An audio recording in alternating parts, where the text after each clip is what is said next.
In this video, I'm reviewing Libre L'eau Nue by YSL.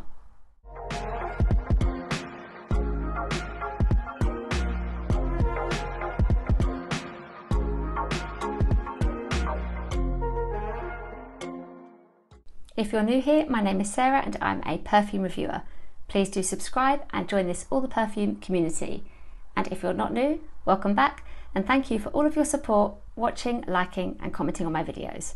This perfume is new to 2025 and it arrived with me a couple of weeks ago and it was in the most dreamy PR package. My husband actually said that as I was opening it all up, I kind of looked like it was Christmas. So I thought I'd just include my bag in the video. It all feels like a really great launch, really well thought out, and I've got some other bits to show you as well as the perfume. So I really enjoy YSL makeup. That's another story. But with Libre, I like the original too, so I was excited about this release. I had high hopes, and also this bottle is stunning, so I knew it was a perfume that I absolutely wanted to review on here. So thank you to YSL for sending me the perfume and all of my other bits and pieces as well.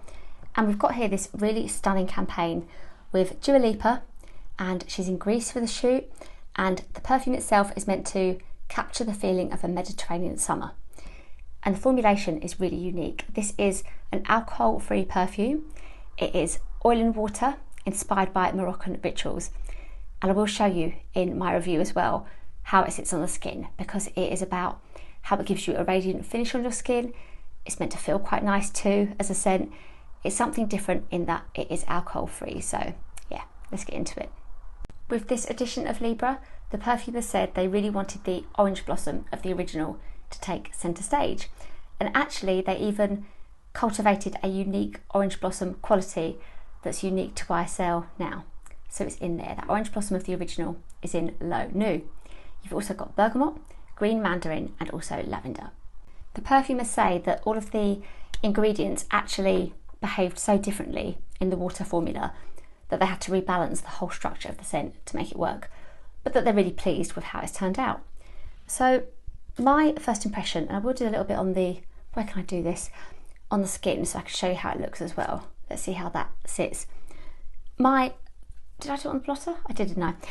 My first impression of this scent was that it's got that Libre DNA. And in fact, I wouldn't have been able to tell that this was alcohol free at first. I thought it smelled strong. They wanted that orange blossom to be centre stage, and it really is.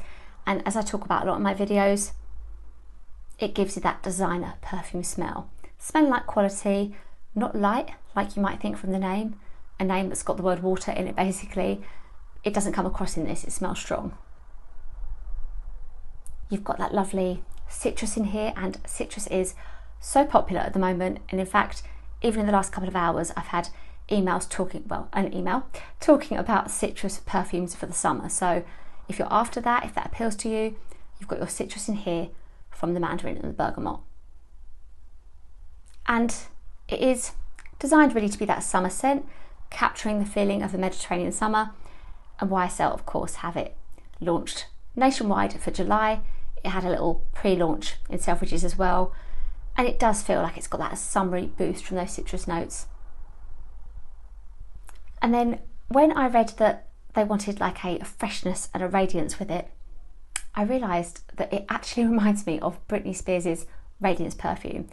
And I know lots of you enjoy my Britney content, and Radiance is a discontinued perfume that lots of people, those who enjoy it, seem to really love it. And it's got in there the orange blossom the same, and jasmine and tuberose. So if you enjoyed that scent, I think you would enjoy this one. The lavender of Libre is there, and it's cool, and it contrasts nicely with the other notes, but it just isn't as strong. Still strong enough to not feel like an alcohol-free scent, but not as strong as the lavender in the original. Now it kind of sits on the skin, but it does feel really nice and like oily, like you might expect. That isn't for everybody, and I don't think it's always for me to have something that sits on my skin. I wouldn't want this around my clothes.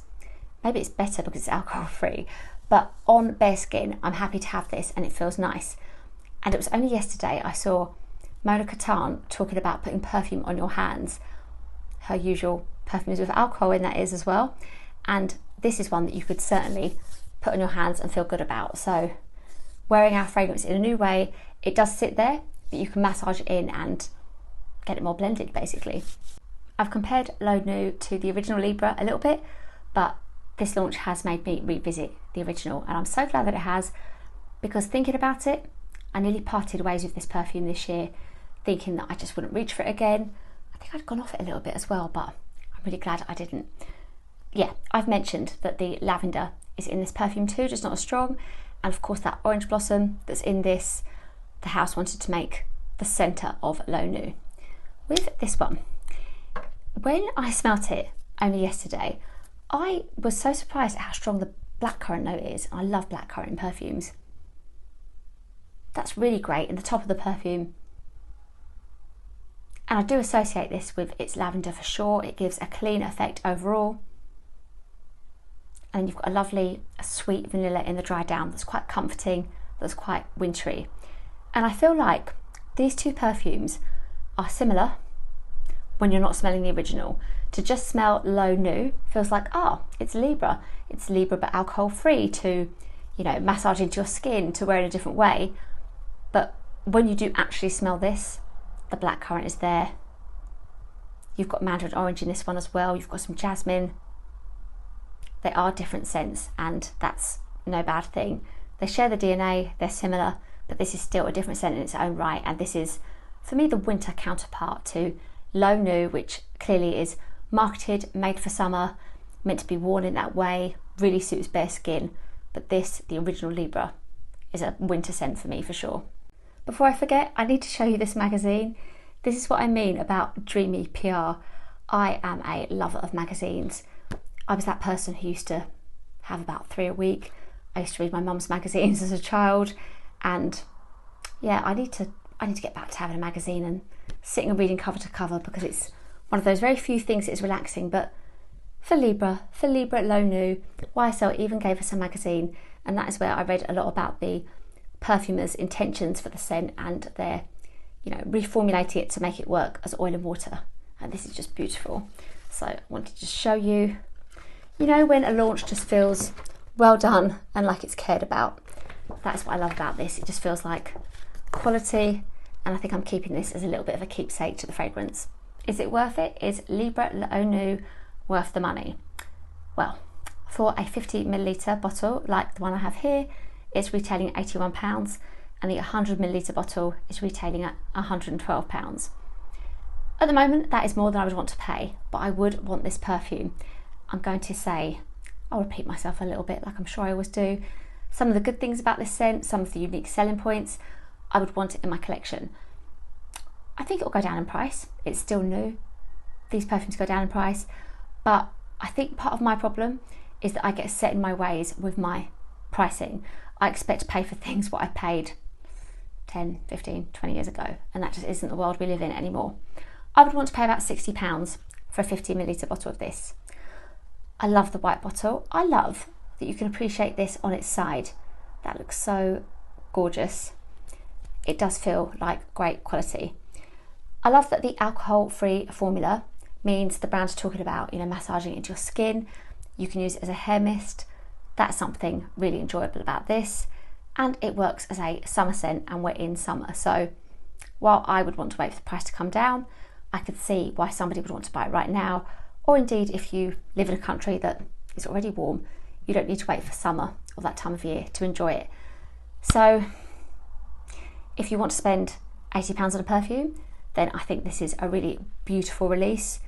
If you're like me and you wait for it to be more comfortable at £60, then that is where this one sits with me. But it is a perfume I would want in my collection. I think it is so beautifully done, and you can see how happy I am about the launch and the details, and just learning about how they came up with this scent and how they wanted it to compare to the original.